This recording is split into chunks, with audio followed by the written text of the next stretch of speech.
सीताराम येचूरी की खिदमात को भरपूर खिराज अकीदत। रविंद्रा भारती में ताज़ियती जलसा, चीफ मिनिस्टर रेवंत रेड्डी और केटीआर का खिताब। सीपीएम की आनजहानी लीडर सीताराम येचूरी की याद में हैदराबाद की रविंद्रा भारती में जलसा मुनक्कद किया गया, जिसमें मुख्तलिफ सियासी जमातों और तंजीमों के रहनुमाओं बशमूल वज़ीर आला रेवंत रेड्डी ने शिरकत की।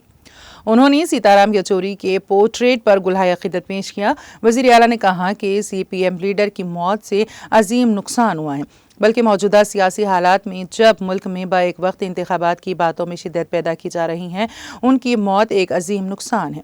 उन्होंने हिंदुस्तान में न सिर्फ जमहूरियत के इस्तेहकाम बल्कि आलमी सतह पर मुल्क के जमहूरी इक़्तिदार में इजाफे पर सीताराम येचूरी की खिदमात की सताइश की। उन्होंने जोर देते हुए कहा कि पिछड़े तबक़ात के लिए सरगर्मी के साथ बेतकान खिदमात येचूरी की ज़िंदगी रही। उनके ज़रिए गरीबों के मुफाद में पॉलिसियों की तैयारी नाकाबिल तरदीद हैं। वज़ीर आला ने कहा कि येचूरी की कमी से फौरी सियासत के मंजर में बिलखुसूस एक ऐसे वक्त जब रियासतों के मफादात के तहफ़्फ़ुज़ के अहम मौके पर एक खला पैदा हुआ है।